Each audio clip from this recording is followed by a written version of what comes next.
Welcome to Awakened Titans podcast with Lily Patrascu, mind-blowing conversations with influential business titans sharing how you can manifest abundance, love, joy, success through quantum awakening, quantum manifestation, quantum healing, quantum miracles, exponential business growth, and innovative products and services. Discover how to never give up in this amazing podcast session with Jeffrey Descovich. And he's gone from wrongfully convicted prisoner to a multimillionaire attorney.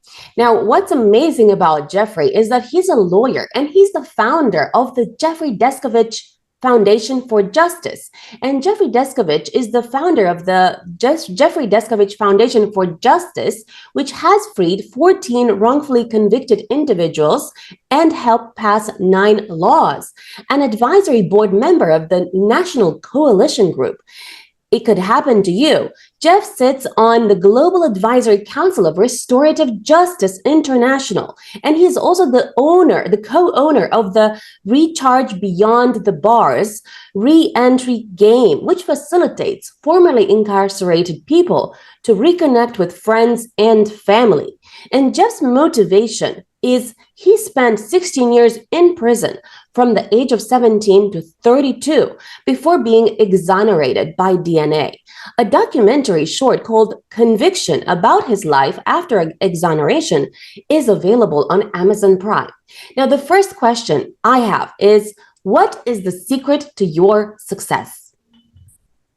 This following formula. Number 1, have a goal. Number 2, have a realistic plan. Meaning you should be able to look at the plan 2 or 3 different ways and say to yourself, well, yeah, I could see how that could work. And who wants to carry out an unrealistic plan, right? Something that you think can't work. Number 3, be flexible. Remember that the goal is the goal. The plan is not the goal. Number 4, no excuses. Right? There might be reasons why something is difficult, but no reason why you can't accomplish it. Number 5, don't be afraid of hard work. So I'm not a pie in the sky person. I don't think that everything is going to turn out okay just because.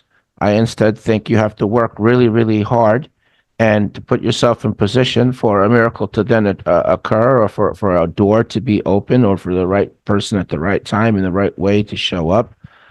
And lastly, never ever give up.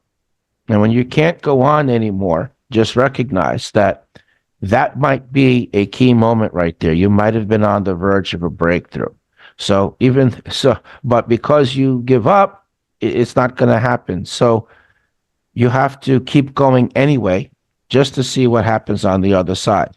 And the biggest key of all is once you've crossed that bridge, once you've accomplished the goal, you have to reach back and help people who are in a similar position that you were in. It'll make everything meaningful. It'll make a difference. It'll be healing. It'll be cathartic. It'll make your suffering count for something. And you will have discovered your life purpose. And with that, you'll have some inner peace.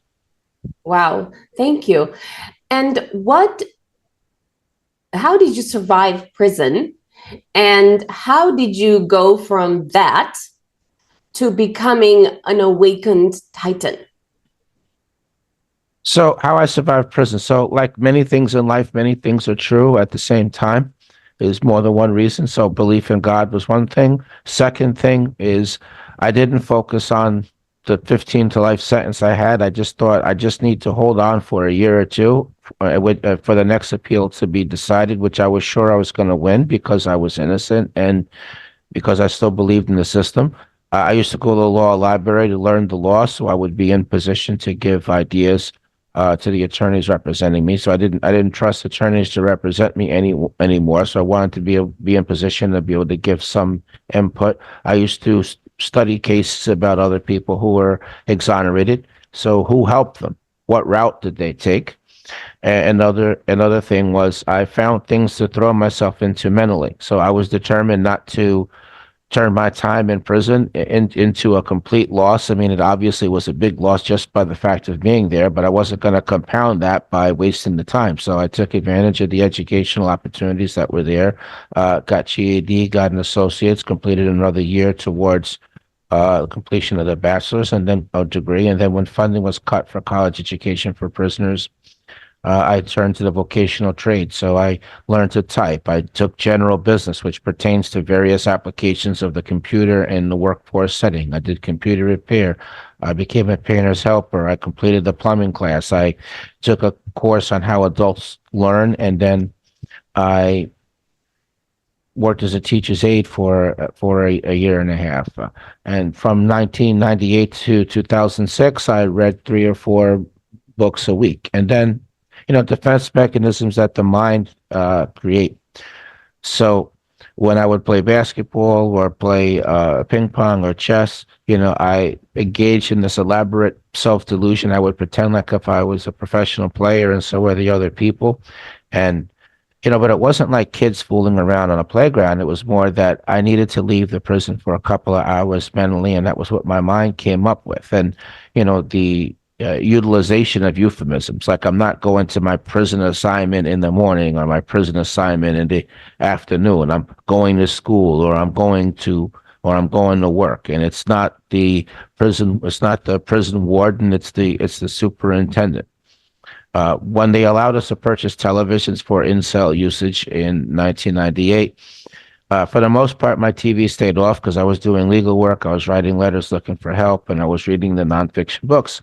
But there were nonetheless some programs on a weekly basis that I would watch, and I would pretend like I was visiting friends.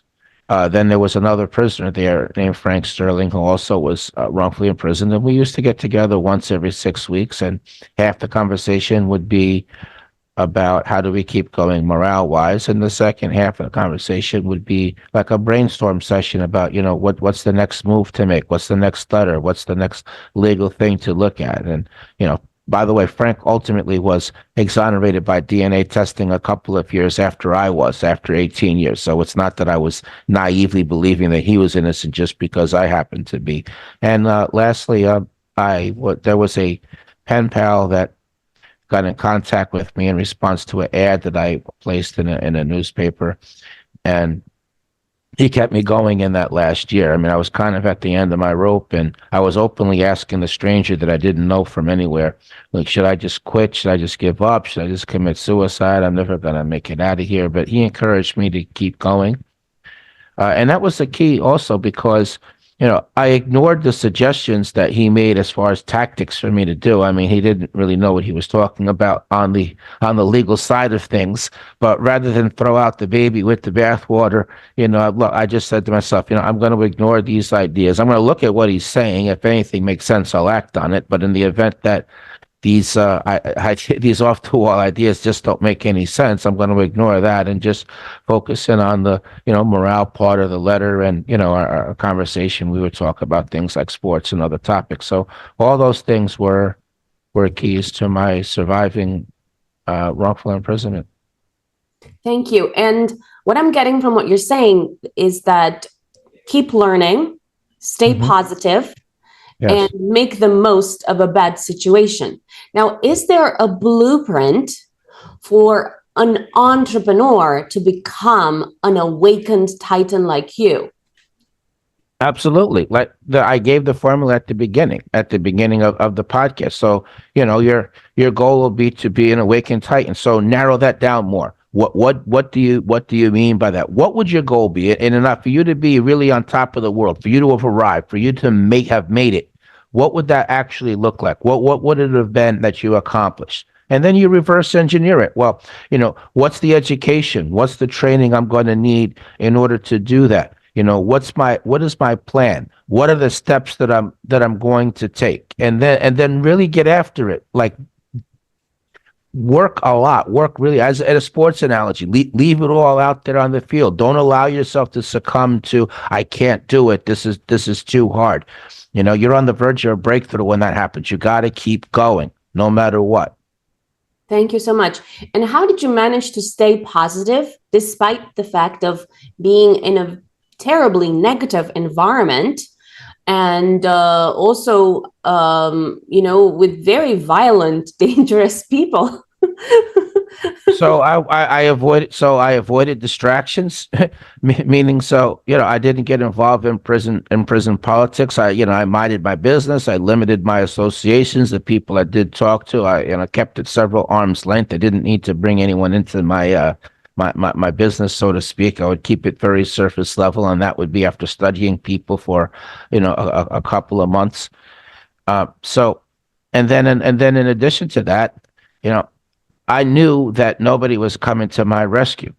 So it wasn't going to be that somebody else was going to help me that I already knew. I was going to have to go out and recruit somebody, go out and find somebody, because I had read that had been how other people had been exonerated, through one way or another. They came in contact with somebody that they didn't know previously, and there was some communication, and then a conversation worked its way around to, what are you doing in prison? And then you present some proof for that. And then that person ultimately became like a champion of the person who was wrongfully incarcerated, helping to build the bridge between them and the legal help that they needed.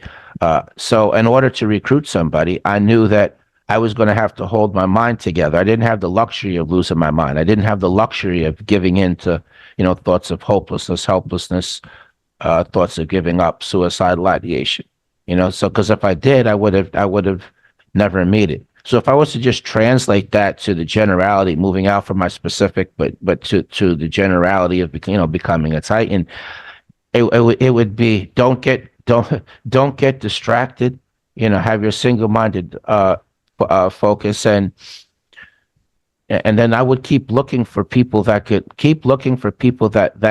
can help you. Like, who is it that's successful in the field that you're looking at, and how is it that people in a different field might be able to help you get to your goal? So look at, who knows who, the idea of 6 degrees of separation, and how could you make contact with those people? So that would be what I would draw from that. Thank you so much. And what I'm sensing from you is that, first, I'm not sensing anger. And I think someone in your position could rightfully be angry for a terribly long time. So tell us, how important is it to have forgiveness in your life? And how does that influence your business strategy? So having forgiveness in your life is extremely important. I'm not an angry person, and here's my lines of reasoning. Okay, number one, I feel like I lost so much already. Why would I want to, in effect, lose the rest of my life? Another thing is that I want to enjoy my life as much as I can, and I don't think that I can enjoy my life while simultaneously being angry or bitter. Then, maybe less nobly than those two, a third line of reasoning is that if I was to be, angry or bitter, it's not like I would be harming the people that wronged me, or that were, helped or contributed to, the 16 years that I did. I would really be the only loser in that scenario. And the vehicle that allows me to actualize that is I take the energy that I feel and I channel it into the advocacy work that I do. And that's how I have that inner peace. I do make sense of everything that happened to me in a kaleidoscopic type of way. I'm doing the work that I'm supposed to do in the world, and I look at what happened as kind of a prerequisite to that. And with that recognition, I have a purpose. I have some inner peace, and that's very important. Thank you so much. I want to add that I was angry for the first week I was home, and I felt like the anger was destroying me.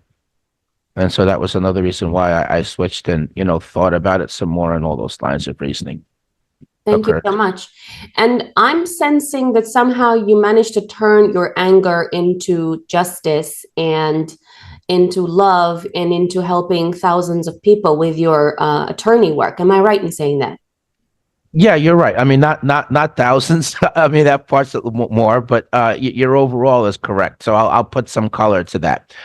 So from the moment I was released, which was 18 years ago, I first started out as an individual advocate. I mean, I spoke for like 2.5 hours at the press conference when I was released, and everything I wanted to say but could never get anyone to hear in 16 years kind of came out. And just when I thought I was wrapping up, then another idea and then something else dawned on me, and before you know it, the time was there. So began as an individual advocate. So I was speaking, I was trading privacy for awareness by doing media and ultimately new media interviews. I was regularly meeting with elected officials to encourage them to pass legislation aimed at preventing what happened to me from happening to others. And then I was also weekly columnist. So I was writing about things. So I did that for 5 years. I simultaneously finished a bachelor's degree. I had gotten a scholarship from Mercy College, which is now Mercy University. Didn't get into law school, but I decided at that point that to be a better advocate, that I was then going to obtain a master's degree, which I did, and the thesis written on wrongful conviction cause and reform. And that would give me the additional credibility to speak about wrongful conviction issues above and beyond just the issues that occurred in my case. Finally got compensated, decided, look, do I really want to go all in on this, or is this like more, or is it just that my commitment just went but for so far? And so asking myself the hard question, I decided to go all in. So I committed some of the money to start the Jeffrey Deskovic Foundation for Justice, which would continue the different aspects of advocacy that I expressed just now, but also be involved in trying to free people.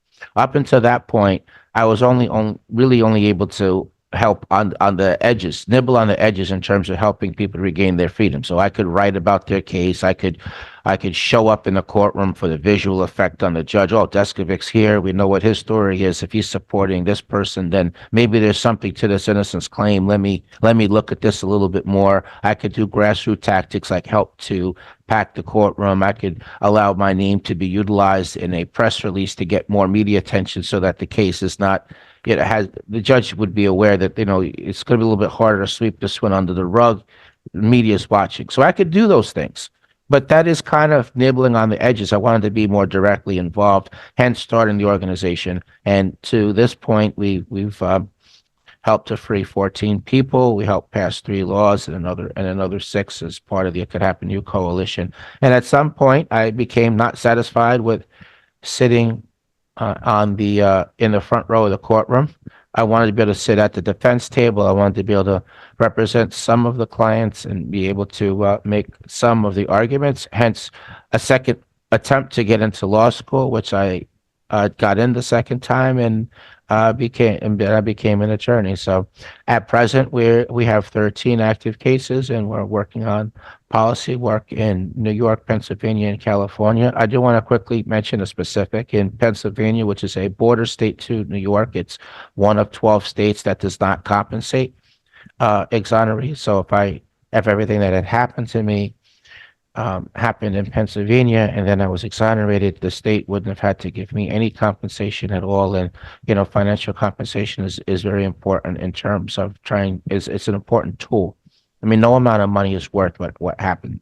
Okay, I would give it all back and go into debt for the same amount of money if I could go back in time and have my life normal. But we know that that's physically impossible. So the next best thing is, getting an important tool to put your life back together again. It was a very difficult 5 years of freedom without the compensation. So my life changed as a result of that.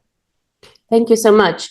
You turned trauma into power with a tremendous amount of responsibility, personal responsibility and maturity that I think not a lot of 17-year-olds would have. What do you recommend to young people today so they can, do the same thing in your not necessarily in your shoes, but in their shoes? Yeah. So I think the first thing is, what are you passionate about? Find something that makes a difference. Don't just do something, just for the money, just for the paycheck, and you hate your job and you live for the weekends and you can't wait until retirement gets here. So that's an important thing. So something that's going to make a difference. You want to try to, leave a legacy in the world. You want to try to make the world just a little bit better place for you having lived. So in thinking about it in those terms, identify what that something is, what you're passionate about, and then you outline a plan for how to get there. What education what education are you going to need? What experience are you going to need? Try to volunteer at an entity or working with somebody that is doing what you want to do so you can get some experience, and always being on the lookout for the next way to level up, the next step. Because remember, all that is part of your journey, your path. You don't stop there. That's not your home. That's not where you're going to live at. You're going to move up the next rung till you eventually get to where, you know, you're a titan in your own right. Thank you. And what can entrepreneurs today do to make sure that they hang out with the right people in the same way that when you were in prison, you hung out with the right people and you stayed away from trouble? Because sometimes it can be quite hard to identify who is a wrong person for you in your life that could take you down, and sometimes you're too deep in business with someone, and then it's kind of too late to even back out without very serious consequences. So what do you recommend for entrepreneurs today to make sure that they are choosing the right people in their life that can lead to positive results in their business? Look for people that are positive, that have goals, that are working, that are taking steps towards those goals, that are not involved in distractions, or people that already have arrived at where it is that you want to go. I would say also just be on the lookout just for red flags. So the people shouldn't want to get something out of you. It should just be that they're willing to help you, or at whatever level they are, just out of desire to be a mentor, out of a desire for wanting you to get ahead. Does this person often encourage you, or or they spending a lot of time on things really that don't matter? Do they give you good advice, or are the things that they say really unclear or don't make any sense? And you can always take input that people give you and bounce it off of other people. Thank you so much. And what's your message, your legacy message to entrepreneurs worldwide? Once you arrive, you help people that are trying to make it themselves. So, you want to reach down and give a hand up. You probably received some assistance in one form or another en route to becoming a titan yourself. So you want to do that. That's one thing. And another thing is, think about, how can you, beyond that, how else can you give back? Find a cause that you're passionate about. Not that you're going to go into it yourself, as in doing the day-to-day work, but you could find an NGO, non-governmental organization, that's doing difference-making work that appeals to you. You want to always check, what are there, even there, making sure that you don't waste your money by, giving to somebody, whether they're giving to an organization that's really not, getting results, or, they're misappropriating money, they're using it for their personal enrichment. So I would look for what are places' body of work. What is the transparency? If you're going to make a gift, then I would have conversations with a few members representing that organization and agree on metrics. So if I give you X, what is it that you could accomplish? What results can I see? And listen, I'm going to want to see them periodically, maybe every year. I'm going to want to see what results you have, because I'm going to decide whether or not I'm going to contribute again in the future. And so a place that's not willing to give you metrics, those are a red flag, and that's a red flag to stay away. And if someone says, "Well, we can't guarantee our results," yeah, you can't, but you can guarantee your effort. You can guarantee that you're going to try. There needs to be something objective that you can show me, that I can look at, that I could verify that you're getting something done. Thank you. And what would you recommend to people to do so they stay motivated and never give up? Because I'm sensing a strong sense that you are very committed to yourself. You're punctual. I'm sensing a lot of love for the world, a lot of love for life, and a tremendous responsibility and commitment to yourself. So what should people do to remain motivated and never give up? Remember what your goal is.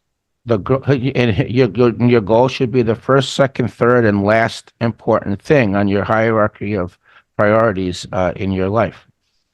So for me, I'm thinking about men and women that I metaphorically left behind, and sometimes I have individual people that I think about that are still imprisoned, and I even have like a mug with one of them there. So when I have a cup of coffee in the morning, oh yeah, I got to. Oh look, it's but always keeping in mind just what the goal is, and just sometimes the path the road to heaven runs through hell. So when you're going through something really difficult, that's part of the process. It's part of the process, and you really just have to go. You have to go all out. And yes, it does need to be based on love for sure. And you have to have a commitment to yourself and to the goal and to the people that you want to that you want to assist. And lastly, I mean, I always kept in mind also, I mean, there was a towering figure in the innocence field, Barry Sheck, and I always think to myself, look, I want to be at the same level as him. So I have that in mind, and that's another motivation. So find whoever it is that's doing something in the field that where you level where you want to get to, and keep them in mind as well. And look, I keep looking for solutions. A method, a way of doing things. Yeah, you can study how other people have done things, and maybe that's the fit. Because why reinvent the wheel unnecessarily? On the other hand, if you're not getting the results that you want that way, don't be afraid to cut your own path. Come up with your own method. I always like to try to have a plan on something, and even if midway through, look, this plan isn't working, I need to adjust, I need to modify, do that and try. Or look, I need a new plan altogether. What if I try this? Thank you. I always believe that the universe works for you and not against you. What opportunity do you think was created for you when you were wrongfully convicted?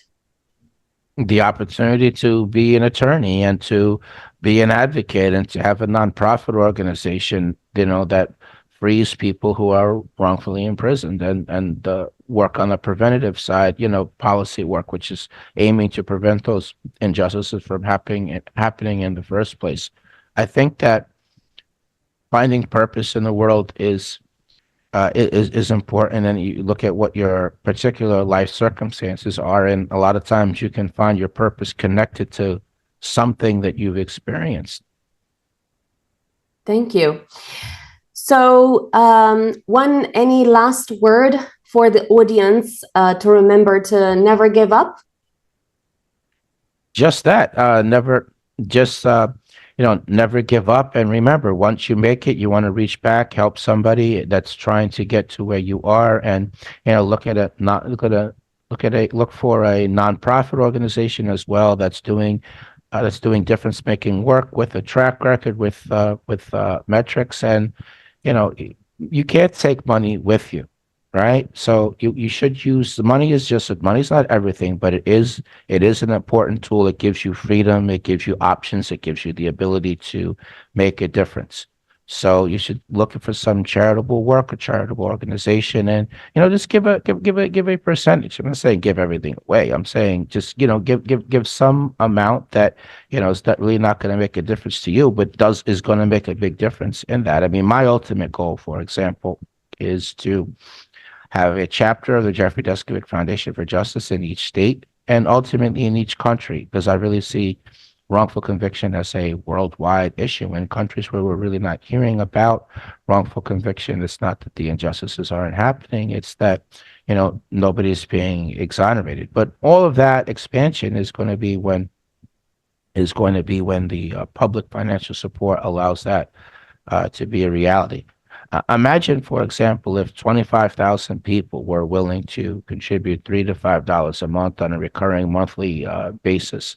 Who would miss that from their pocket? But if 25,000 people were doing that, that would give close to $1 million, and that would allow us to increase our bandwidth. We could get additional attorneys, paralegals, investigators, other essential personnel, so that we could work on freeing even more people. So we do have a crowdfunding page on the website Patreon. You can Google Patreon and Deskovic Foundation, and please consider to sign up and think about encouraging other people to do so as well, whether that's through word of mouth or through social media. If you work at a corporation that does corporate philanthropy, put us on their radar, suggest them. If you work at an educational institution or community organization, I do speaking engagements as well, and suggest that they bring us in. If you work in the field that the discipline of which has an application in a nonprofit organization, then you might think about